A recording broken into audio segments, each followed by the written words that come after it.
نحمدہ ونصلی علی رسولہ الکریم اما بعد فاعوذ باللہ من الشیطان الرجیم بسم اللہ الرحمن الرحیم رب اشرح لی صدری ویسر لی امری واحلل عقدۃ من لسانی یفقہوا قولی اللہم ارنا الحق حقا وارزقنا اتباعہ وارنا الباطل باطلا وارزقنا اجتنابہ آمین یا رب العالمین۔ سورہ الضحیٰ مکی صورت ہے، 1 رکوع ہے، 11 آیات ہیں۔ اس صورت میں اللہ سبحانہ وتعالیٰ نے رسول اللہ صلی اللہ علیہ وسلم کو تسلی دی ہے، اور مقصد کیا ہے تسلی دینے کا؟ کہ رسول اللہ صلی اللہ علیہ وسلم کی پریشانی دور ہو۔ پریشانی کی وجہ کیا تھی؟ کہ وحی کا نازل ہونا کچھ عرصے کے لیے رک گیا تھا، تو وہ پریشانی جو رسول اللہ صلی اللہ علیہ وسلم کو ہوئی، وہ پریشانی دور کرنے کے لیے یہ صورت نازل ہوئی۔ سب سے پہلے اللہ سبحانہ وتعالیٰ اس صورت میں قسم کھاتے ہیں، صبح جو ایک دم روشن صبح کی اور رات کی جو اطمینان کا وقت ہوتا ہے، اور پھر رسول اللہ صلی اللہ علیہ وسلم کو اطمینان دلایا گیا کہ آپ کے رب نہ تو آپ کو نہ تو چھوڑے ہیں اور نہ تو آپ سے ناراض ہیں۔ اس کے بعد خوشخبری دی گئی کہ آپ جو یہ کام کر رہے ہیں دعوت کا کام، تو شروع میں آپ کو مشکلیں اٹھانی پڑے گی، لیکن اس کے بعد کا جو دور آتا جائے گا تو یہ تھوڑے دنوں کی بات ہے، اور آپ کے لیے ہر بعد کا دور جو ہے وہ پہلے دور سے بہتر ہوتا چلا جائے گا،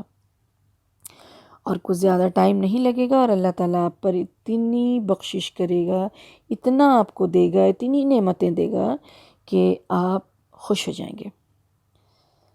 اور پھر قرآن کی یہ پیشن گوئی جو ہے وہ بعد میں پوری صحیح ہوئی، لیکن اس صورت میں جو ذکر ہے پھر اس کے بعد کیا ہے کہ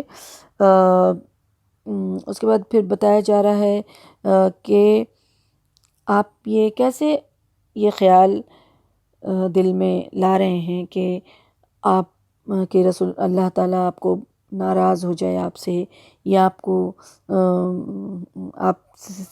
کو بھول جائے، ایسے کیسے ہو سکتا ہے؟ میری مدد تو شامل حال ہے آپ کے ساتھ اس وقت سے جب آپ یتیم پیدا ہوئے تھے، پھر کس طرح سے آپ کی جو ہے دیکھ ریکھ اور آپ کا سارا جو انتظام ہے وہ کس نے کیا؟ تو ہم تو اس وقت سے آپ کے ساتھ ہیں، پھر آپ ایسا خیال کیوں رکھ رہے ہیں؟ ایسی سوچ آپ کو کیوں آ رہی ہے؟ اسی طرح سے تقویت جو ہے وہ موسیٰ علیہ السلام کو بھی دیا گیا تھا، جب موسیٰ علیہ السلام کو فرعون کے پاس بھیجا جا رہا تھا مہم پہ دین کی دعوت دینے کے لیے، بنی اسرائیل کو چھڑانے کے لیے، تو پھر اس وقت موسیٰ علیہ السلام بھی ذرا گھبرائے تھے، تو اللہ سبحانہ وتعالیٰ نے اسی طرح کی صورت نازل کی تھی کہ تم اطمینان رکھو، تمہاری پیدائش کے وقت سے ہماری مہربانی تمہارے ساتھ ہے، پھر اطمینان سے جاؤ اور اپنا کام کرو، جس مشن کے لیے تم کو بھیجا جا رہا ہے تم جاؤ، اور ہمارا فضل جو ہے وہ تمہارے ساتھ ہے۔ پھر اس صورت میں اسی طرح سے فرمایا تھا موسیٰ علیہ السلام کو۔ اب اس صورت میں جو رسول اللہ صلی اللہ علیہ وسلم کو یہ فرما کے پھر اللہ سبحانہ وتعالیٰ جو ہے وہ اپنے جو ہے انعامات کو بتانے کے بعد اللہ سبحانہ وتعالیٰ نے اس صورت میں 3 انعامات کا ذکر کیا ہے جو رسول اللہ صلی اللہ علیہ وسلم کو دیا گیا، اور پھر 3 احکامات کا ذکر کیا گیا آخر میں، اور پھر یہ کہا گیا کہ تم اللہ کے اس احکامات کو تم پورا کرو اور ہماری نعمتوں کا شکر ادا کرو، ہماری نعمتوں کا ذکر کرو، اور اس طرح سے اس صورت میں اللہ سبحانہ وتعالیٰ نے ذکر کیا ہے۔ تو انشاءاللہ دیکھتے ہیں کہ سورۃ ضحیٰ میں کیا ہے تفصیل سے۔ اب وَالضُّحَىٰ وَاللَّيْلِ إِذَا سَجَىٰ مَا وَدَّعَكَ رَبُّكَ وَمَا قَلَىٰ۔ پہلی اور دوسری آیت میں جو بات ہے وہ کیا ہے کہ قسم کھائی ہے روز روشن کی اور رات کی جب وہ سکون کے ساتھ طاری ہو جائے۔ اے نبی، تمہارے رب نے تم کو ہرگز نہیں چھوڑا اور نہ وہ تم سے ناراض ہوا۔ یہ صورت اصل میں سب سے پہلی چیز جو ہے وہ جان لینے کی ایک بہترین صورت ہے، ایک بہترین صورت ہے جب ہم اس کو سمجھ کر کے پڑھیں۔ جب دل میں کبھی مایوسی ہو جاتی ہے، کبھی انسان ایسا فیلنگ دل میں آتا ہے کہ شاید اللہ مجھ سے ناراض ہے، چاہے کبھی ایسا لگتا ہے کہ نہیں یہ کام مجھ سے نہیں ہو سکتا ہے، سچویشن کبھی ایسا ہو جاتا ہے کہ لگتا ہے کہ نہیں میرے ساتھ ایسا ہو رہا ہے، شاید اللہ جو ہے مجھے پسند نہیں کرتا ہے، مجھ سے کوئی گناہ ہوا ہے، مجھ سے کوئی غلطی ہوئی ہے، اللہ سبحانہ تعالیٰ جو ہے وہ ناراض ہو گیا، اب مجھے میرے ساتھ کیا ہوگا، مطلب اس طرح کی جو کبھی بات آئے اور ایسی حالات پیدا ہو جائے تو اس صورت کو سمجھ کر کے اور یہ فیلنگ کے ساتھ پڑھے کہ یہ اللہ سبحانہ تعالیٰ جو بھی پڑھ رہا ہے تو پڑھنے والا یہ سمجھے کہ یہ بات جو ہے وہ ہم سے کہی جا رہی ہے، میرا جو سچویشن ہے اس سچویشن میں اللہ سبحانہ تعالیٰ کا یہ فرمان ہے، تو پھر ایک پازیٹیو سوچ، اللہ سبحانہ تعالیٰ کے لیے اچھی سوچ جو ہے وہ دل میں پیدا ہوگی اور دل میں ایک عجیب سکون جو ہے وہ حاصل ہوگا انشاءاللہ۔ تو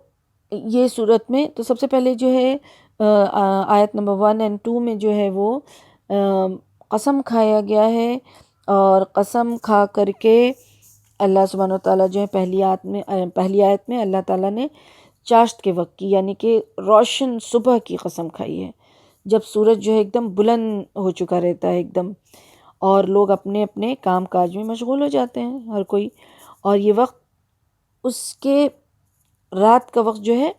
دوسری آیت میں جو قسم کھائی گئی ہے وہ اس کے اپوزٹ ہے بالکل، اور ان دونوں حالتوں کی قسم کھا کر اللہ سبحانہ وتعالیٰ یہ فرما رہے ہیں رسول اللہ صلی اللہ علیہ وسلم سے کہ آپ کا پروردگار نے آپ کو چھوڑا نہیں ہے، نہ آپ سے ناراض ہے۔ ہم یہ نہیں کہہ سکتے کہ چاشت کا وقت تو اللہ تعالیٰ کی رحمت کا وقت ہے اور جو رات گزر چکی وہ وقت اللہ تعالیٰ کی ناراضگی کا وقت ہے، ایسے تو نہیں ہوتا ہے، اس لیے کہ دونوں جو وقت ہے اپنے اپنے دونوں وقت کے جو ہے وہ اپنے اپنے فائدے ہیں۔ اگر ہمیشہ دن ہی رہتا تو یہ بھی لوگوں اور جانداروں کے لیے بہت ہی اذیت یعنی تکلیف دہ بات ہوتی، اور اگر ہمیشہ رات ہی رہتی تو یہ بات بھی جو ہے بالکل ہضم نہیں ہو رہی ہے، یعنی یہ بھی بہت مشکل والا مرحلہ ہوتا۔ اسی طرح وحی کے آنے کے وقت کو اللہ کی رحمت کا وقت اور نہ آنے کے وقت کو اللہ کی ناراضگی کا وقت نہیں قرار دیا جا سکتا۔ تو یہ دو مثال اس ضمن میں لیا گیا ہے کہ جس طرح سے صبح جو ہے وہ روشن اور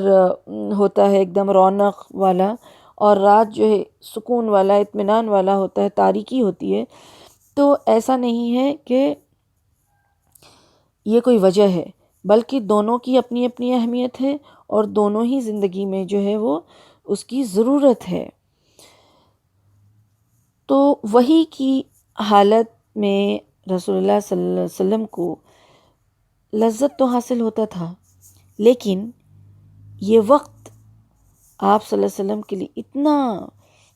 جو ہے وہ مشکل والا ہوتا تھا، تکلیف دہ ہوتا تھا۔ جب وحی نازل ہوتی تھی تو بہت ہی تکلیف اٹھانی پڑتی تھی رسول اللہ صلی اللہ علیہ وسلم کو، اتنا کہ سردیوں میں بھی آپ کو وحی کے نزول سے پسینہ چھوٹ جایا کرتا تھا۔ تو ضروری تھا کہ وحی کے بعد آپ صلی اللہ علیہ وسلم کو تھوڑا وقت دیا جائے، اور شروع میں جو ہے وہ زیادہ اس طرح کا ہوا کہ ایک صورت نازل ہوتی، پھر کچھ دنوں تک صورت نہیں نازل ہوتی، پھر صورت نازل ہوتی، پھر تھوڑے دنوں کا وقفہ دیا جاتا، گیپ دیا جاتا، پھر جب آپ صلی اللہ علیہ وسلم کی طبیعت جو ہے وہ آہستہ آہستہ اس بار کو وحی کو جو تکلیف اور وحی کی جو مشقت تھا اس کو اٹھانے اور اس کو برداشت کرنے کے قابل ہو گئے، تو پھر جو ہے وہ ایسا پھر کم ہوتا تھا پھر۔ تو اصل میں اس سورت کے نزول کا جو پس منظر کیا ہوا کہ روایات میں کیا آتا ہے کہ کچھ مدت تک رسول اللہ صلی اللہ علیہ وسلم پر وحی کا جو نزول ہے وہ بند ہو گیا تھا، یعنی وحی نازل نہیں ہو رہی تھی، اور الگ الگ روایات میں الگ الگ مدت بتائی گئی ہے، کسی میں 12 دن بتایا گیا ہے، کسی میں 15 روز بتایا گیا ہے، کسی میں 25 دن بتایا گیا ہے، کسی میں تو 40 دن بتایا گیا ہے، کسی میں 6 مہینہ بھی بتایا گیا ہے۔ تو بہرحال یہ زمانہ جو ہے وہ اتنا لمبا اور اتنا طویل تھا کہ رسول اللہ صلی اللہ علیہ وسلم بھی اس سخت جو ہے وہ اس وجہ سے سخت غمگین ہو گئے تھے، اور جو اپوزیشن تھے، جو مخالفت کرنے پر تلے ہوئے تھے جو لوگ، ان کو تو اور موقع مل جاتا تھا اور آپ کو طعنہ دینے لگتے تھے، کیونکہ رسول اللہ صلی اللہ علیہ وسلم پہ جو بھی نئی صورت نازل ہوتی تھی تو اسے آپ لوگوں کو سنایا کرتے تھے۔ اس کے لیے جب بھی اچھی خاصی مدت اگر کبھی کوئی ہو جاتی تھی اور نئی صورت نازل نہیں ہوتی تھی اور نہیں سنا پاتے تھے، تو جو بھی مخالفین تھے وہ یہ سمجھتے تھے کہ یہ جو ہے ان کے اوپر جو وحی آتی ہے، یعنی جو جادو ہوتا ہے یا پھر جو فرشتہ آتا ہے یا پھر جو بھی الزامات تھے ان کے، فرشتہ تو وہ نہیں سمجھتے تھے، تو وہ سلسلہ جو ہے ان کا بند ہو گیا۔ اب جو ہے یہ کلام جو ہے وہ کہاں سے آئے گا؟ اب اسی سے ایک روایت میں آتا ہے کہ جب جبرائیل علیہ السلام کے آنے کا سلسلہ رک گیا تھوڑے دن تک، تو مشرکین نے کہنا شروع کر دیا کہ دیکھو محمد کو صلی اللہ علیہ وسلم ان کے رب نے چھوڑ دیا ہے۔ ابن جری میں اس کا ذکر ہے کہ محمد کو ان کے رب نے چھوڑ دیا، یعنی اب تو کوئی وحی نہیں آ رہی، اب چھوڑ دیا، اس سے ناراض ہو گیا۔ اب دوسری روایت میں اس طرح سے آتا ہے کہ ابو لہب کی بیوی جو تھی ام جمیل، اس نے کیا ہوا کہ جب وحی کا نزول رکا کچھ دنوں کے لیے تو وہ ساتھ میں ہی رہتی تھی، آس پاس میں رسول اللہ صلی اللہ علیہ وسلم کے گھر کے۔ تو جب اس کو معلوم ہوا تو اس نے کہا کہ شیطان نے تمہیں چھوڑ دیا نا، شیطان نے تمہیں چھوڑ دیا، یعنی کہ وحی کا نزول وہ کیا سمجھتی تھی، کیا الزامات وہ لوگ لگاتے تھے کہ شیطان، نعوذ باللہ، شیطان جو ہے ان کے پاس وہ کلام لے کے آتا ہے جو یہ جادو پڑھ کے سناتا ہے۔ اسی طرح سے ابن عباس کی روایت میں نقل کیا گیا ہے کہ کئی روز تک جبرائیل علیہ السلام کی جب آمد رک گئی، یعنی جبرائیل علیہ السلام نہیں آئے، کسی طرح کا جو ہے وہ سچا خواب جو رسول اللہ صلی اللہ علیہ وسلم دیکھتے تھے، وہی کی ایک شکل ہے سچا خواب، اسی سے ابتدا ہوئی تھی۔ تو حضور صلی اللہ علیہ وسلم کو اب پریشانی ہونے لگی اور پریشان ہوئے، اور دوسری طرف تو مشرکین کہنے ہی لگے تھے کہ ان کا رب ان سے ناراض ہو گیا ہے اور اس نے چھوڑ دیا ہے۔ اور اس صورتحال میں رسول اللہ صلی اللہ علیہ وسلم کو، جبکہ خود بھی وہ رنج و غم میں ہیں، اور کوئی اس طرح کی بات کرے تو پھر ظاہر ہے دل میں جو ہے وہ بات، انسان تھے، ان کے دل میں بھی یہ خوف آنے لگا کہ پتہ نہیں کیا بات ہے، آخر ایسا کیا ہو گیا، کہیں ہم سے اللہ سبحانہ و تعالیٰ ناراض تو نہیں ہو گیا ہے، یا پھر پتہ نہیں اب وحی کا نزول تو نہیں بند ہو گیا، یا پتہ نہیں جو ہے مجھ سے کوئی ایسا قصور تو نہیں ہو گیا کہ میرا رب جو ہے مجھ سے ناراض ہو گیا اور مجھے اب جو ہے وہ حق اور باطل کی اس لڑائی میں تنہا تو نہیں چھوڑ دیا میرے رب نے مجھے۔ تو اس طرح کی جو ہے ذہن میں رسول اللہ صلی اللہ علیہ وسلم کی باتیں جو ہے آنا شروع ہو گئی۔ تو اس کیفیت میں یہ صورت جو ہے رسول اللہ صلی اللہ علیہ وسلم کو تسلی دینے کے لیے نازل ہوئی، اور اس میں دن کی روشن اور رات کے جو سکون کی قسم کھائی گئی۔ تو حضور صلی اللہ علیہ وسلم سے فرمایا گیا کہ تمہارے رب نے تمہیں کہاں چھوڑ دیا ہے، نہ وہ تم سے ناراض ہوا ہے۔ اس بات پر ان دونوں چیزوں کی قسم جس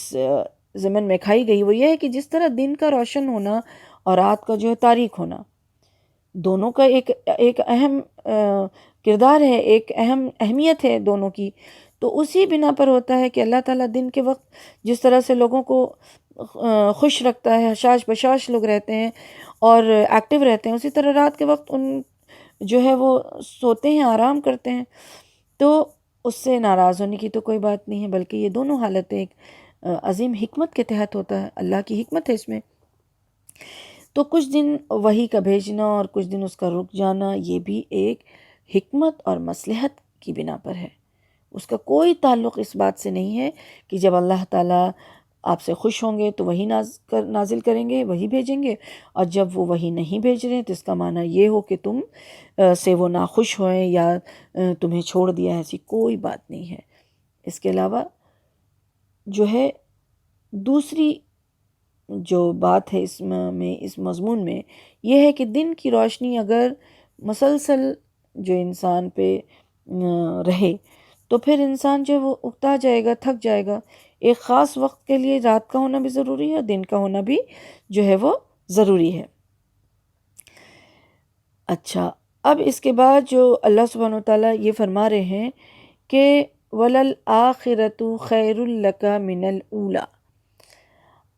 کہ یقیناً تمہارے بعد کا دور پہلے دور سے بہتر ہے۔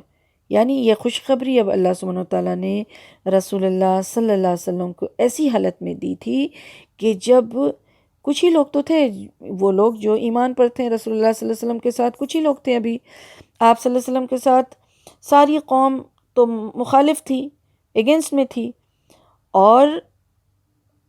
بظاہر جو ہے کامیابی کے آثار تو دور دور تک کہیں پر بھی نظر نہیں آ رہے تھے۔ اور اسلام کی اور جو دین کی جو بات اٹھی اور دین کی جو دعوت ہو رہی تھی وہ ایک ایسا تھا جیسے کہ اندھیرے میں ایک دیا بس جل رہا تھا ٹمٹماتا ہوا، اور اس کو بھی لوگ بجھانے کے لیے ہر طرف سے طوفان کی طرف اٹھے ہوئے تھے۔ اس کی مثال ایسے ہی دی جا سکتی ہے کہ کچھ ہی لوگ ہیں، رسول اللہ صلی اللہ علیہ وسلم ہیں، صحابہ ہیں، تو ابھی بہت کم لوگ ہیں ان کے مقابلے میں، بہت ہی کم۔ اور تو یہ روشن چراغ جو ہے دین اسلام کا دعوت، اس کو بجھانے کے لیے تو طوفان کی طرح سے، یعنی سارے لوگ ہی اس کے خلاف ہیں۔ اس وقت اللہ سبحانہ وتعالیٰ نے اپنے نبی سے فرمایا کہ شروع میں آپ کو مشکلات سے ذرا جو ہے دوچار ہونا پڑے گا، پریشانی آپ کو اٹھانی پڑے گی، لیکن آپ پریشان نہیں ہوئیے۔ ہر بعد کا دور پہلے دور سے آپ کے لیے بہتر ثابت ہوگا۔ آپ صلی اللہ علیہ وسلم کی قوت، آپ کی عزت، ان کی شوکت، آپ صلی اللہ علیہ وسلم کی قدر و منزلت جو ہے وہ برابر جو ہے دن بدن جو ہے وہ بڑھتی چلی جائے گی، اور آپ کا جو دعوت ہے وہ بھی پھیلتا چلا جائے گا۔ پھر یہ وعدہ صرف دنیا ہی تک محدود نہیں رہے گا، سمٹ کر کے دنیا تک ہی نہیں رہے گا، بلکہ یہ وعدہ جو ہے شامل ہے کہ آخرت میں بھی جو مرتبہ آپ کو ملے گا وہ اس مرتبے سے بھی درجہ بدرجہ بڑھا ہوا ہوگا۔ اب آگے اللہ سبحانہ وتعالیٰ فرما رہے ہیں کہ وَلَسَوْفَ يُعْتِيكَ رَبُّكَ فَتَرْضَىٰ، یعنی کہ ان قریب اللہ سبحانہ وتعالیٰ آپ کو اتنا بخشے گا، اتنا عطا کرے گا کہ آپ خوش ہو جائیں گے۔ یعنی کہ اگر ابھی جو آپ دعوت کا کام کر رہے ہیں، لیکن یہ مشکل کا وقت جو ہے وہ کچھ دنوں کے لیے ہے، اور وہ وقت دور نہیں ہے جب آپ کا رب آپ کو اتنا دے گا، اتنی نعمتوں کی بارش کرے گا کہ آپ خوش ہو جائیں گے۔ یہ وعدہ رسول اللہ صلی اللہ علیہ وسلم کی زندگی میں ہی سے پورا ہونا شروع ہو گیا، اور سارے ملک کے عرب میں چاروں طرف، چاہے وہ روم کا سلطنت ہو، فارس کا سلطنت ہو، عراق کا سرحد ہو، یا جو ہے وہ بحر احمر تک میں، یعنی چاروں طرف جو ہے عرب میں جو جاہلیت کا ایک گڑھ بنا ہوا تھا، وہاں ایک رول اور ریگولیشن جو ہے وہ قائم ہو گیا، اور جو طاقت بھی اس سے ٹکرانے کے لیے نکلتی وہ سب جو ہے ٹوٹ جاتی۔ لا الہ الا اللہ کا کلمہ جو ہے، لا الہ الا اللہ محمد رسول اللہ کا کلمہ جو ہے وہ پورے ملک میں جو گونج اٹھا، جس میں مشرکین اور اہل کتاب اپنے جھوٹے کلمے کا جو جھنڈا لے کر جو بلند کیے ہوئے تھے، آخری دم تک وہ لوگ زور لگاتے رہے لیکن کچھ نہ ہو سکا، اور پھر ان کو جھکنا پڑا، اور جھکنا پڑا صرف جو ہے وہ ایسا نہیں جھکے کہ ڈر کے جھک گئے، اور یعنی ان کے دل بھی جو ہے وہ اس چیز کو ماننے پر آمادہ ہوئے، اور وہ جاہلیت کے جو ہے وہ طریقوں کو چھوڑ کر کے اسلام کے نظام کو سب نے ایکسیپٹ کیا۔ تو اس طرح سے رسول اللہ صلی اللہ علیہ وسلم کے زندگی میں ہی جو ہے چاروں طرف گوشے گوشے میں جو ہے وہ اس کا اثر پھیل گیا، اور ان کے جانے کے بعد آپ صلی اللہ علیہ وسلم کے جانے کے بعد تو پھر پوری دنیا میں یہ جو ہے وہ پھیلا، اور آخرت میں جو اللہ سبحانہ وتعالیٰ ان کی عظمت جو دے گا رسول اللہ صلی اللہ علیہ وسلم کو، اس کا تو تصور بھی نہیں کیا جا سکتا۔ اور آپ کے اور بھی بہت سارے انعامات اس فتوحات کے علاوہ بھی ہے، جیسے آپ صلی اللہ علیہ وسلم کو اللہ تعالیٰ نے کیا کچھ دیا تھا، کیا کچھ دیا تھا، اس بات کا ہم اور آپ جو ہے وہ احاطہ نہیں کر سکتے، اس کو گھیرے میں نہیں لے سکتے ہیں، نہیں سمجھ سکتے ہیں،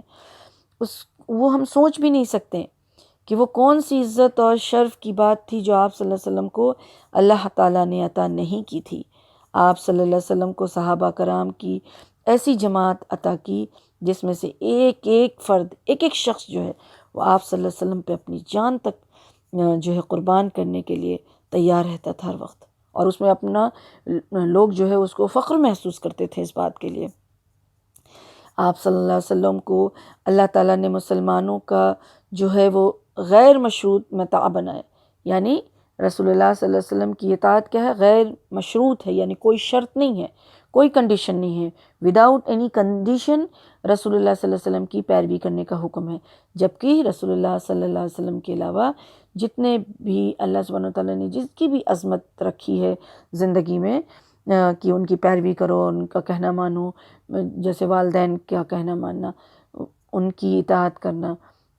اور ان کی اطاعت سے اگر کوئی منہ پھیرے گا تو وہ گناہ کبیرہ میں آتا ہے۔ لیکن جہاں پر اللہ اور رسول کی مخالفت ہو وہاں پہ بات جو ہے وہ ماننے کا حکم نہیں ہے۔ اسی طرح شوہر کی عزت، اسی طرح سے اولو الامر کے بارے میں، یعنی کہ کسی کی بھی فرمانبرداری کرنے کا حکم ہے تو اس کے ساتھ شرط ہے، اور وہ شرط کیا ہے کہ وہ اللہ اور اس کے رسول کے احکامات کے خلاف نہیں ہو۔ لیکن رسول اللہ صلی اللہ علیہ وسلم ہی کی فرمانبرداری جو ہے وہ غیر مشروط ہے، کوئی شرط نہیں، کوئی کنڈیشن نہیں ہے، یعنی آپ کو جو بھی کہیں اس کو ماننا، یہی حکم ہے ہم لوگوں کے لیے۔ اچھا، پھر اللہ سبحانہ وتعالیٰ نے رسول اللہ صلی اللہ علیہ وسلم کو معلم بنایا، اپنی کتاب کا مفسر بنایا، پورے عرب سے آپ صلی اللہ علیہ وسلم کی کوششوں سے جو ہے پورے عرب میں سے کفر اور شرک کو مکمل طور پر جو ہے وہ خاتمہ ہوا، ان کے تھرو اللہ نے ان کے ذریعے سے کرایا، اور اسلام جو ہے وہ غالب ہوا انہی کے ذریعے سے۔ اور 23 سال کے اس عرصے میں ایک جو ایسا ماحول تھا جس کو کہہ سکتے ہیں کہ وحشی، اجڑ، اور ایک دوسرے کے خون کے پیاسی قوم جو ہے دنیا کی تہذیب تمدن کا گہوارہ بنی، اور وہ سارا ڈسپلن، رول اور ریگولیشن جو ہے وہ سب اس نے ایکسیپٹ کیا، اس کو مانا اور سیکھے لوگ۔ اور یہ رسول اللہ صلی اللہ علیہ وسلم کی تعلیمات کا اثر تھا، اللہ سبحانہ وتعالیٰ کی یہ ساری چیز جو ہے فضل ان کے ساتھ، یہ سارے انعامات ان کو ملے۔ تو آپ صلی اللہ علیہ وسلم کی زندگی کے بعد آپ کی یہ تحریک جو ہے وہ پوری دنیا پہ چھائی، اور پھر آپ صلی اللہ علیہ وسلم نے جو اتنے کم وقت میں ایسا جو رول ریگولیشن قائم کر دیا، چاہے وہ اخلاقی ہو، چاہے وہ عقیدہ کے طور پہ ہو، وہ جو ہے معاشی ہو یا معاشرتی ہو، سیاسی ہو، یہ ساری چیز جو ہے ایک کمپلیٹ وے میں، اسلامک وے میں جو ہے وہ قائم ہوئی۔ اور یہ سب کچھ کیا تھا؟ یہ سب تو اللہ کی رحمت، اور سب سے بڑی جو ان سب چیزوں سے بڑھ کر جو تھی وہ کیا تھی کہ اللہ سبحانہ وتعالیٰ نے نبوت بخشی، اور نبوت کے لیے چنا رسول اللہ صلی اللہ علیہ وسلم کو، اور قرآن جیسی عظیم کتاب کا حامل بنایا۔ تو اللہ کی رحمت اور عطا تھی یہ ساری چیزیں، جس کے متعلق اللہ تعالیٰ نے فرمایا کہ ہم آپ کو اتنا کچھ عطا کریں گے کہ آپ خوش ہو جائیں گے۔ پھر اللہ سبحانہ تعالیٰ فرماتے ہیں کہ الم یجد کا یتیماً فآویٰ، کہ کیا اس نے تم کو یتیم نہیں پایا اور پھر ٹھکانہ فراہم کیا؟ یعنی اب اللہ سبحانہ تعالیٰ یہ فرما رہے ہیں کہ تم نے یہ کیسے سوچ لیا کہ ہم تم سے ناراض ہیں یا ہم نے تم کو چھوڑ دیا ہے، بلکہ تم وہ وقت یاد کرو جب تم یتیم تھے، یعنی آپ صلی اللہ علیہ وسلم کی پیدائش کے پہلے ہی ان کے والد کا انتقال ہو چکا تھا۔ تو آپ صلی اللہ علیہ وسلم جب پیدا ہوئے تو آپ کی سرپرستی کرنے والا کوئی نہیں تھا۔ آپ صلی اللہ علیہ وسلم کے دادا عبد المطلب نے اس کا جو ہے وہ رسپانسبلٹی لیا کہ ہم ان کی پرورش کریں گے، اور وہ انہوں نے بہت ہی زیادہ ان کا خیال رکھا اور ان کو پیار محبت دیا،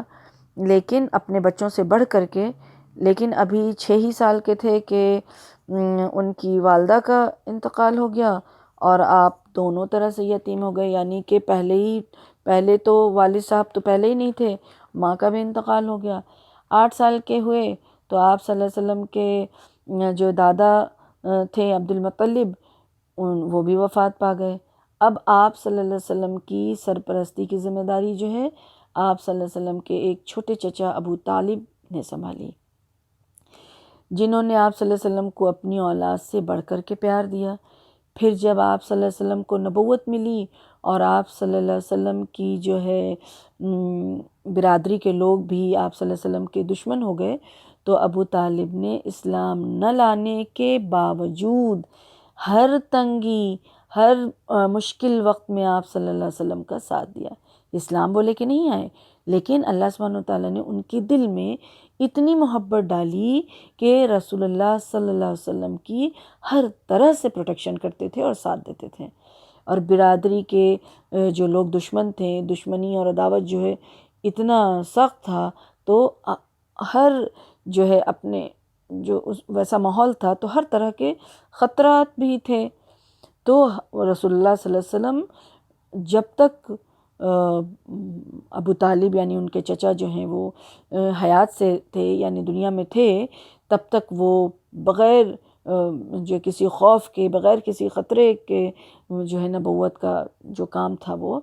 10 سال تک کرتے رہے، ان کی حفاظت میں، ان کی سرپرستی میں، اور بہت ہی اچھے طریقے سے کرتے رہے، یہاں تک کہ شعیب ابی طالب کے 3 سال بھی آپ صلی اللہ علیہ وسلم کے ساتھ جو ہے وہ اسی طرح سے قید رہے، یعنی اس وقت بھی ساتھ نہیں چھوڑا۔ 10 نبوی میں جب یہ سہارا بھی ختم ہو گیا، یعنی ابو طالب کا انتقال ہو گیا، تو ابو طالب کی وفات کے تھوڑی ہی مدت بعد اللہ تعالیٰ نے انصار مدینہ یعنی اوس اور خزرج کو اسلام کی نعمت عطا فرمائی، اور اس کے بعد آپ صلی اللہ علیہ وسلم بیعت عقبہ کے بعد مدینہ تشریف لے گئے، یعنی کہ پھر ہجرت کر کے چلے گئے۔ تو انصار مدینہ نے آپ صلی اللہ علیہ وسلم کی حفاظت کا جو ذمہ لیا تھا، اس سے جو ان کو پیار اور محبت ملا، تو اس طرح سے اللہ سبحانہ وتعالیٰ نے کیسے ایک یتیم ہونے کے باوجود ان کی سرپرستی کی اور ان کی دیکھ ریکھ جو ہے اللہ کے حکم سے کس طرح سے ہوا۔ تو اللہ سبحانہ وتعالیٰ اس آیت میں یہ احسان بتا رہے ہیں کہ آپ صلی اللہ علیہ وسلم کی یتیم ہونے کے باوجود آپ کو سرپرست ایسے عطا کیے جاتے رہے جو اپنی جان سے بڑھ کر کے آپ کو عزیز رکھتے تھے، آپ سے محبت کرتے تھے۔ عموماً ہوتا کیا ہے کہ عام طور پہ اگر کوئی بچہ یتیم ہو جائے تو وہ بکھر جاتا ہے، بے سہارا ہو جاتا ہے، اور لوگ اگر اس کو وقتی طور پہ سہارا دیتے بھی ہیں تو وہ خیر خواہی اور وہ اتنا بڑا کام کرے تو وہ بھی اللہ ہی کا فضل ہو سکتا ہے کہ ایسا ہو۔ نہیں تو معاشرے میں ہوتا کیا ہے کہ کوئی یتیم ہو جاتا ہے تو اس کو لوگ بے سہارا اور مجبور سمجھ کر کے اس سے فائدہ اٹھاتے ہیں، یہ نہیں کہ اس کی خیر خواہی کر کے، جو اللہ کا حکم ہے تو خیر خواہی کر کے اس کو جو ہے فروغ دیں اور اس کو ہر جو ہے فیلڈ میں اس کی مدد کی جائے اور اس کو بڑھاوا دیا جائے، ایسا تو نہیں ہوتا ہے۔ لیکن رسول اللہ صلی اللہ علیہ وسلم کے ساتھ ایسا ہوا، اور اتنا بڑا جو مشن تھا، اتنا بڑا جو کام تھا ان کا نبوت کا سنبھالنے کا، وہ انہوں نے اس کو انجام دیا۔ یہ اللہ کا فضل، یہ اللہ کے احسانات کے بدولت ہی ہوا، اللہ کا احسان تھا یہ۔ پھر اللہ سبحانہ وتعالیٰ آگے فرماتے ہیں کہ وَوَجَدَكَ ضَالًّا فَهَدَىٰ۔ اب دوسرے انعامات کا ذکر ہے، احسانات کا ذکر ہے یہاں۔ وہ کیا ہے کہ رسول اللہ صلی اللہ علیہ وسلم تو بچپن سے ہی کفر اور شرک سے مطلب دور ہی رہتے تھے، ان کے فطرت میں جو وہ فطرت سلیم تھے، یعنی ان کی فطرت میں ان گندگیوں کے لیے کوئی جگہ نہ تھی۔ کبھی وہ جھوٹ نہ بولتے تھے، کبھی وہ کسی کے ساتھ جو ہے وہ ان کا اخلاق اتنا اچھا تھا کہ ہر کوئی جو ہے ان سے محبت کرتا تھا، اور یہ ہر بری چیز سے یہ نفرت کرتے تھے۔ آپ صلی اللہ علیہ وسلم اپنے مالک اور خالق یعنی اللہ سبحانہ وتعالیٰ کو ٹھیک طرح سے پہچانتے تھے، لیکن آپ صلی اللہ علیہ وسلم کو یہ سمجھ میں نہیں آ رہا تھا کہ گمراہی میں پڑے ہوئے معاشرے کی اصلاح کیسے کریں۔ اب یہ معلوم ہوتا ہے کہ جاہلیت کے اس اندھیرے دور میں، وہ تاریک دور میں 5-6 آدمی آپ صلی اللہ علیہ وسلم کے ہم خیال تھے، یعنی ایک جیسی سوچ رکھنے والے تھے، اور اس میں جو ہے سب سے جو ٹاپ لسٹ میں تھے وہ ابو بکر رضی اللہ عنہ تھے، اور یہ لوگ بھی شرک اور دوسری معاشرتی برائیوں سے جو ہے وہ دور ہی رہتے تھے، اور ان لوگوں کو یہ ساری چیزیں پسند نہیں تھی۔ لیکن اب یہاں مسئلہ یہ تھا کہ لوگوں کو کیسے بلایا جائے، کیسے ہٹایا جائے، وہ کیا طریقہ ہونا چاہیے۔ تو آپ صلی اللہ علیہ وسلم اسی لیے پہاڑوں کی غار میں وہاں جا کر اور اللہ سبحانہ تعالیٰ سے دعا کرتے، سوچتے رہتے کہ وہ کون سا طریقہ اختیار کیا جا سکتا ہے جس سے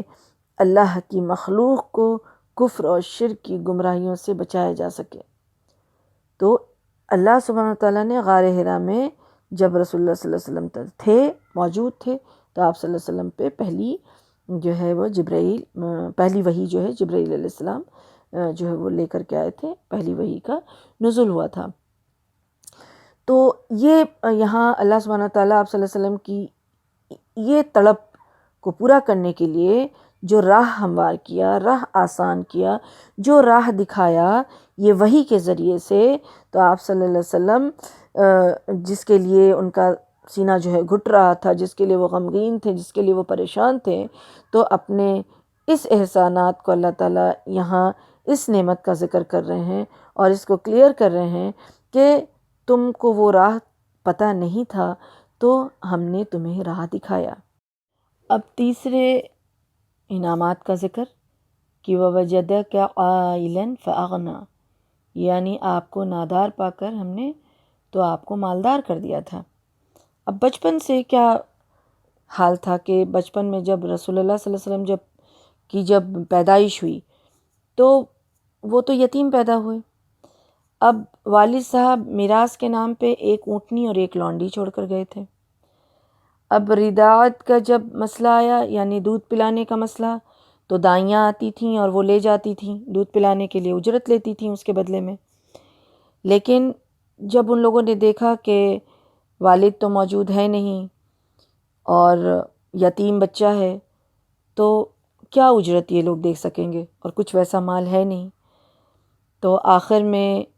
یہ سعادت جو ہے حلیمہ سعدیہ کے ہاتھ آیا، یعنی کہ انہوں نے رسول اللہ صلی اللہ علیہ وسلم کو دودھ پلانے کے لیے یعنی رضاعت کے لیے انہوں نے قبول کیا۔ لیکن انہوں نے قبول بھی کیا سوچ کے ساتھ کیا تھا کہ اب یہاں سے خالی ہاتھ واپس جائیں گے تو سہیلیاں جو ہیں باتیں بنائیں گی کہ اس کو کسی نے اپنا بچہ نہیں دیا، تو اس بنا پہ انہوں نے سوچا کہ کچھ نہیں سے تو اچھا ہے کہ کچھ ملے، اور وہ اس بچے کو لے کر کے گئیں یعنی رسول اللہ صلی اللہ علیہ وسلم کو۔ تو بہرحال اس کے بعد پھر کیا ہوا کہ جب 8 سال کے ہوئے تو اس وقت دادا جو ہیں عبد المطلب بھی جو ہے وہ فوت ہو گئے۔ اب ان کی پرورش جو ہے ابو طالب جو ان کے چچا تھے ان کے ذمے میں آئے۔ تو ابو طالب جو تھے وہ خود بھی جو ہے وہ ایک طرح سے مفلس ہی تھے، غریب تھے، مال اتنا نہیں تھا ان کے پاس، ان کے خود بھی ماشاءاللہ بچے تھے۔ تو اس دوران آپ صلی اللہ علیہ وسلم جب چھوٹے تھے تو کچھ قیرات میں جو مکہ والوں کی بکریاں جو ہے وہ چراتے تھے، اور اس سے جو معاوضہ ملتا تھا وہ ابو طالب کو لا کر کے دیتے تھے۔ ذرا تھوڑے بڑے ہوئے تو آپ صلی اللہ علیہ وسلم جو ہے وہ تجارتی سفروں میں جو ہے وہ پارٹیسپیٹ کرنے لگے، یعنی کہ جو بزنس ٹرپ جاتا تھا شام اور یمن تو وہ بھی جانے لگے ان لوگوں کے ساتھ، اور اس طرح سے بزنس میں لگے۔ اب ان کا جو بزنس میں ان کا جو معاملات تھا اور ان کی جو صداقت تھی، رسول اللہ صلی اللہ علیہ وسلم کی امانت داری تھی، دیانت داری تھی، تو وہ بہت ہی فیمس ہوئے، چرچا جو ہے ان کا وہ دور دور تک پھیلا۔ اس پر مکہ کی جو ایک بیوہ اور مالدار خاتون تھیں جن کا نام تھا خدیجہ رضی اللہ عنہ. تو انہوں نے متاثر ہو کر کے ان کو پیغام بھیجا کہ بزنس سنبھالیں، ان کو اجرت دوہرا دیا جائے گا. اور پھر جب ان کے ساتھ بزنس میں لگے، تجارتی مال جو ہے وہ لے جا کر کے خرید و فروخت کا جو معاملہ جو ہے وہ شروع ہوا، تو ان کے ساتھ جو غلام جاتے تھے خدیجہ رضی اللہ عنہ کے، تو انہوں نے جو آ کر کے اتنی تعریف کی ان کی امانت داری اور ان کے معاملات، اور خاص کر کے یہ جو غلام تھے ان کے ساتھ بھی ان کا اخلاق بہت اچھا. تو یہ ساری چیزیں دیکھ کر جو ہے وہ بہت ہی متاثر ہوئیں. انہوں نے نکاح کا پیغام بھیجا، اور اس طرح سے رسول اللہ صلی اللہ علیہ وسلم کا نکاح جو ہے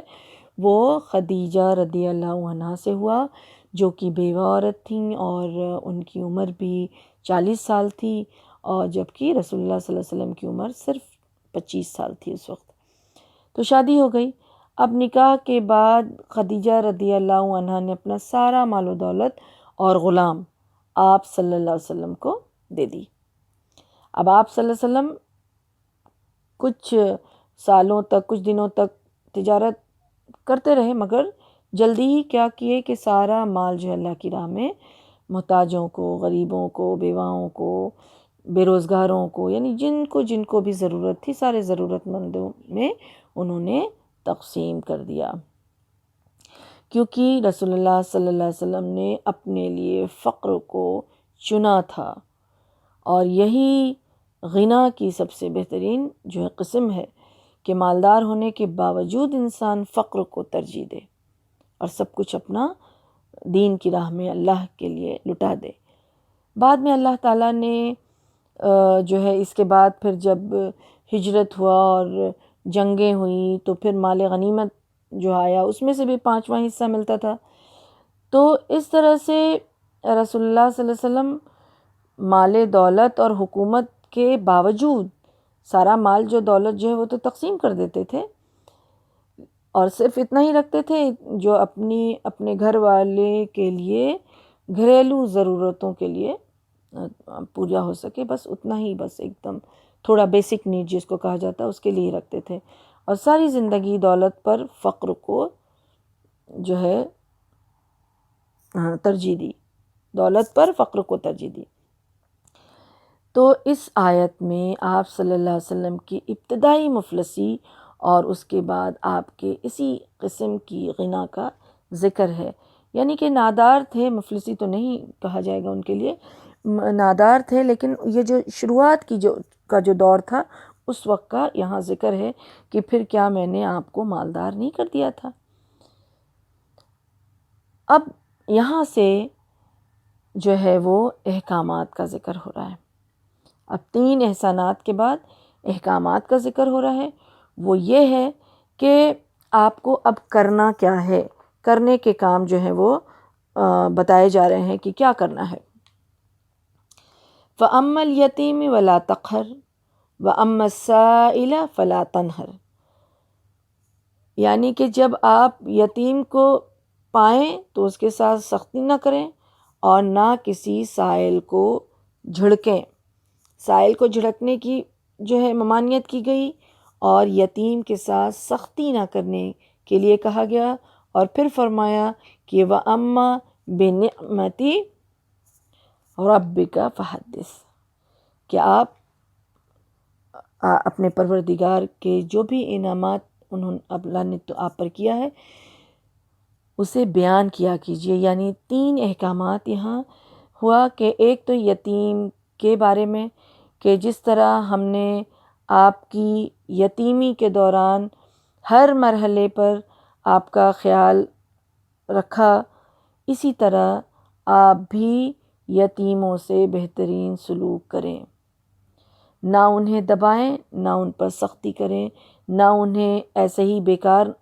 جو ہے بے مددگار نہ چھوڑ دیں، بلکہ ان کی ضرورتوں کا پورا خیال رکھیں. اور اسی لیے رسول اللہ صلی اللہ علیہ وسلم نے دوسرے مسلمانوں کو بھی یتیموں کی کفالت اور ان سے حسن سلوک کی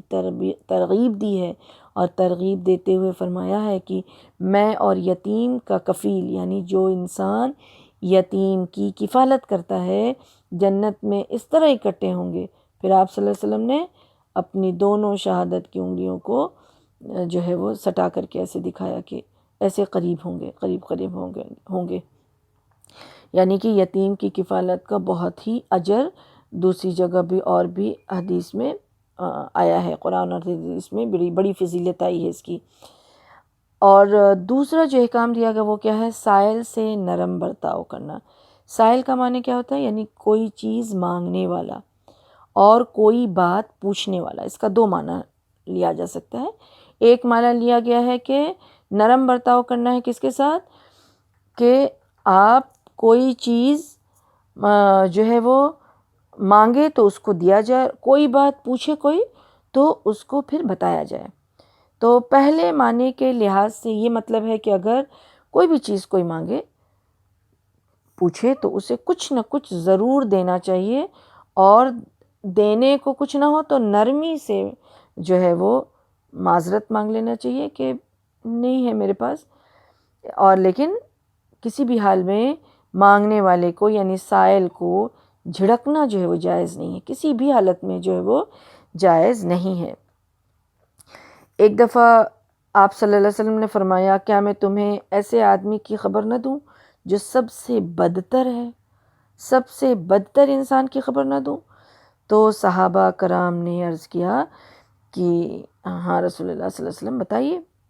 تو آپ صلی اللہ علیہ وسلم نے فرمایا وہ شخص جس سے اللہ کے نام پر مانگا جائے اور وہ کچھ نہ دے. یعنی وہ بدتر انسان ہے کہ اللہ کے نام پہ کوئی سے مانگے اور پھر اس کو وہ کچھ نہ دے. اور ایک بار اس میں آتا ہے کہ عبد الرحمن اپنی دادی سے روایت کرتے ہیں کہ انہوں نے آپ صلی اللہ علیہ وسلم سے پوچھا کہ بعض دفعہ کوئی سائل جو ہے وہ دروازے پر آ کے کھڑا ہوتا ہے اور اس وقت میرے پاس دینے کے لیے کچھ نہیں ہوتا ہے تو ہم کیا کریں؟ تو آپ صلی اللہ علیہ وسلم نے فرمایا کہ اگر تمہارے پاس جو ہے فقیر کو دینے کے لیے کچھ بھی نہیں ہو، مانگنے والے کو دینے کے لیے کچھ بھی نہیں ہو، تو بکری کا ایک جلا ہوا کھر بھی اگر تمہارے پاس ہو تو اس کو دے دو، اس کے ہاتھ میں رکھ دو. یعنی کہ کہا گیا کہ معمولی سے معمولی چیز بھی اس کو دے کے چلاؤ، خالی ہاتھ اس کو نہ چلانا. اور اگر ایک دم سے بھی نہیں ہے تو پھر تو اس کی بات الگ ہے کہ پھر اس کے بارے میں وہی کہا گیا ہے کہ اس سے اچھی باتیں کرو، ہنس کے مسکرا کے اس سے معذرت مانگ لو، یعنی جھڑکو نہیں، سمجھا دو، اس کو بتا دو. تو اس طرح سے اس کے ساتھ اچھا سلوک کرنے کا حکم یہاں ہے. اور جو تیسری بات آئی ہے، اور ہاں نہیں، اس میں جو ایک اور بات تھی، ایک تو مانگنے والے اور پوچھنے والے، کہ اگر سائل سے یہ مانی لیا جائے یعنی مانگنے والے سے یہ مانی لیا جائے کہ کوئی بات یا مسئلہ پوچھنے کا، کہ کوئی اگر پوچھتا ہے کسی سے تو اس کی دو صورت ہے. ایک یہ ہے کہ سوال کرنے والا جو ہے وہ خود جو ہے وہ غیر مہذب ٹائپ کا اجڑ قسم کا انسان ہو، تو ایسے شخص کو بھی جھڑکنا نہیں چاہیے، بلکہ وہ ایسا اس لیے کر رہا ہے کہ وہ اس کے پاس علم نہیں ہے، جہالت کے بنا پہ وہ کر رہا ہے. تو اس کو پھر اس کے مسئلہ کو سننا ہے اور پھر اس کو اچھی طرح سے اس کو سمجھانا ہے.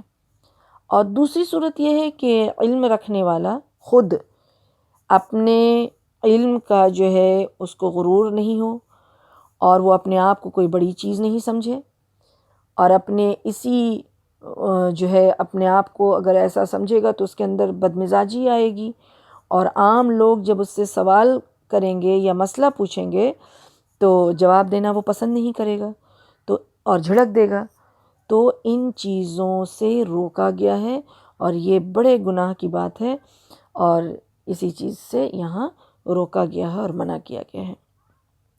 آخر میں جو بات بتائی گئی ہے وہ کیا ہے کہ جو بھی انعامات اللہ سبحانہ وتعالیٰ نے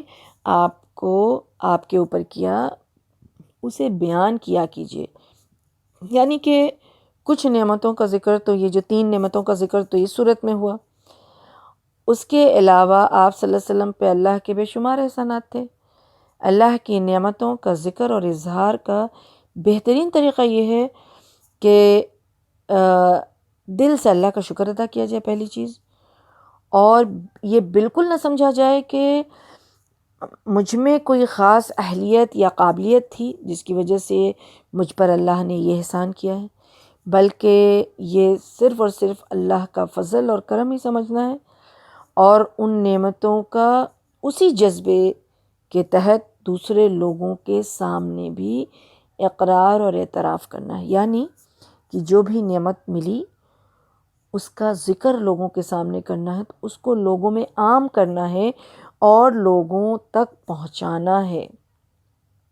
احتیاط کے ساتھ۔ کیوں؟ کیونکہ اس پہنچانے میں اور اس ذکر میں فقر اور ریا کا کوئی ایک جو ہے وہ ذرا بھی کچھ بھی شامل نہیں ہونا چاہیے، ایک ڈاٹ بھی شامل نہیں ہونا چاہیے۔ تو اس صورت میں جو ہے سب سے پہلی چیز جو بتائی گئی اور جو ہمارے سیکھنے کی تھی وہ کیا ہے کہ اس صورت کو سمجھ کے جب پڑھا جائے اور اپنے بارے میں دیکھا جائے کہ اللہ سبحانہ تعالیٰ جب انسان کسی کام میں پھنس جاتا ہے، کوئی کام اس کا نہیں ہوتا ہے، رک جاتا ہے، جس کے انتظار میں وہ ہے، تو اللہ سبحانہ تعالیٰ اس کو تسلی دیتے ہیں۔ کسی کام کا نتیجہ اس کو کبھی نظر نہیں آتا ہے، کتنی محنت کیا لیکن کچھ سمجھ نہیں آ رہا ہے، اب کیا کریں، تو وہ مایوسی جو اس کے اندر چھاتی ہے، تو یہ تسلی اس کو ملتی ہے۔ پھر کبھی جو ہے ایسا انسان مایوس ہو جاتا ہے، تو اس وقت کرنے کا کام جو کیا ہے اس صورت میں بتایا گیا کہ پہلے کہ جو انعامات اللہ تعالیٰ نے جو نعمتیں دی ہیں اس کا ذکر کرے، اس کو یاد کرے، تو پھر اس کو تسلی ملے گی۔ اور اس میں ہے کہ احسان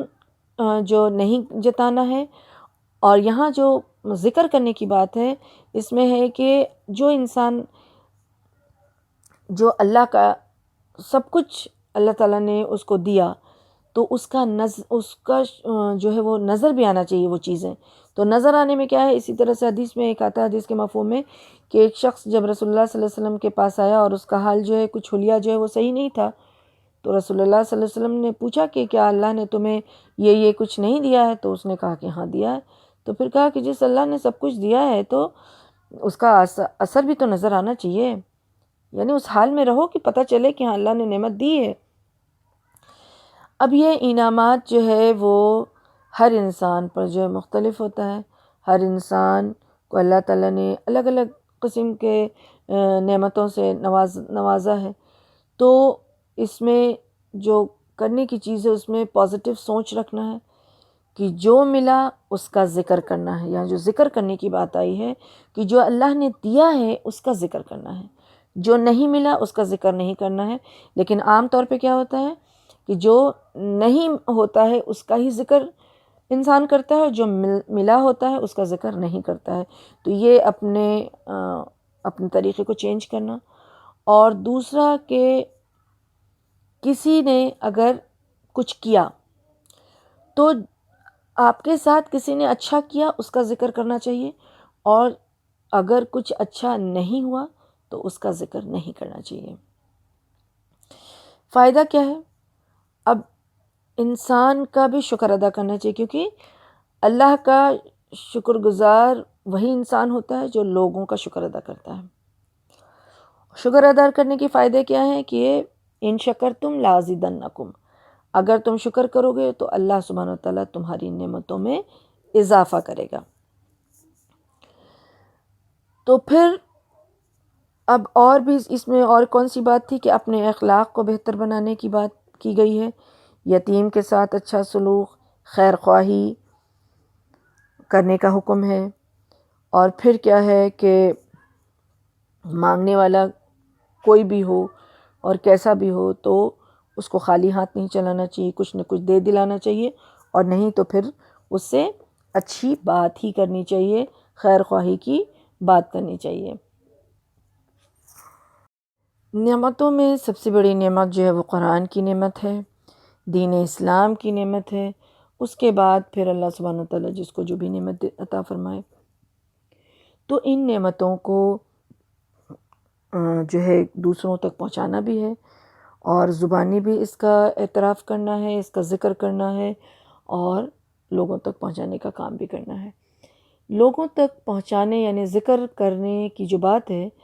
اس میں اس انداز میں ذکر کرنا ہے کہ لوگ اس سے متاثر ہوں، انکریج ہوں، اور وہ بھی اس کام سے جڑیں، وہ بھی اس دین اسلام کی طرف آئیں اور اس کام سے جڑ جائیں، اس انداز میں نہیں کہ ریاکاری اور پھر اپنا فخر کرنا کہ میں نے یہ بھی کیا اور میں نے وہ بھی کیا اور میں یہ بھی جانتی ہوں اور وہ بھی جانتی ہوں، اس انداز میں نہیں، بلکہ اس انداز میں کہ لوگ انکریج ہو جائیں اور پھر وہ بھی جو ہے دین کی طرف ان کی رغبت ہو اور دین اسلام کی طرف وہ مائل ہوں اور اس راستے پر لگیں۔ اللہ سبحانہ وتعالیٰ سے دعا ہے کہ اللہ سبحانہ وتعالیٰ ہم سب کو توفیق عطا فرمائے، ہدایت دے کہ ہم سب بھی بات کو سمجھیں، اور اس صورت میں جو سب سے بڑی بات جو سیکھنے کی ہے وہ یہ ہے کہ اس کو سمجھیں اور اپنے ویسے وقت میں یہ اس فیلنگ کے ساتھ اس سورہ کو پڑھیں کہ اللہ سبحانہ وتعالیٰ ایمان والوں کو کبھی بھی اکیلا نہیں چھوڑتا ہے۔ جو اللہ کا فرما بردار ہے اور جو ایمان والا ہے، جو عمل صالح کرنے والا ہے، اللہ تعالیٰ اس سے ناراض نہیں ہوتے ہیں، بلکہ اگر کچھ دیر کے لیے، کچھ وقت کے لیے اگر کوئی چیز، کوئی بات، کوئی معاملہ روک لیا جاتا ہے تو وہ ایک حکمت کے تحت ہوتا ہے۔ یہ بات اس میں بالکل نہیں ہوتی ہے کہ اللہ سبحانہ وتعالیٰ نے چھوڑ دیا ہے اور اللہ تعالیٰ ناراض ہیں، ایسا نہیں ہوتا ہے۔ اللہ سبحانہ وتعالیٰ اپنے بندے سے ناراض نہیں ہوتا، خاص کر کے ان بندوں سے جو توحید پر ہو اور عمل صالح کرنے والا ہو اور اللہ کے فرما بردار بندوں میں ہو، تو اللہ سبحانہ وتعالیٰ پھر ویسے بندوں سے ناراض نہیں ہوتا ہے۔ وقتی طور پر کچھ مصلحت کے طور پہ جو ہے کچھ معاملہ کبھی رک جائے تو یہ بالکل نہیں ایسی بات سوچنی ہے، بلکہ اللہ کے لیے اپنا کام جو ہے وہ جاری رکھنا ہے اور اللہ پہ ہی یقین اور بھروسہ کرنا ہے اور اللہ پہ ہی اعتماد کرنا ہے، اور دل میں یہ سکون ہو کہ ہاں اللہ ہمارے ساتھ ہے، اللہ کا فضل، اللہ کی رحمت جو ہے وہ ہمارے شامل حال ہے۔ اللہ سبحانہ وتعالیٰ ہم سب کو سننے اور کہنے کے ساتھ ساتھ اللہ سبحانہ وتعالیٰ جو ہے عمل کرنے کی توفیق عطا فرمائے۔ آمین یا رب العالمین، وما علینا الا البلاغ۔